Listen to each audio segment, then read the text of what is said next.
Sumalang na bilang pinakabagong host ng Showtime Online U, ang nagtrending na especially for you searchy na si Jana Chua. Siya na umano ang marahil na magiging kapalit ng nagpaalam na si Ana Ramsey upang maging co-host umano sa programa ni Willer Villame sa TV5. Maaalalang nakakuha ng atensyon sa madlang people ang kakaibang personalidad ng isang searcher ng nasabing segment.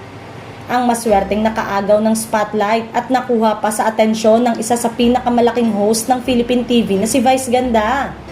Noong April 28, ikwinento ni Jana ang kanyang excitement dahil umabot sa halos 300k ang kanyang TikTok followers sa 3 araw na kanyang paglaba sa It's Showtime. Habang dumarami ang mga taga-suporta ni Jana na nagbigay daan para ipakilala si Jana sa madlang people.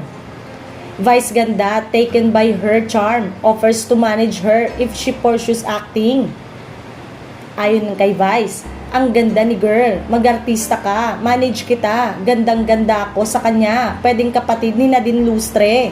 Sigurado umano ang madlang people na si Vice Ganda ang manager at kumuha dito bilang talent.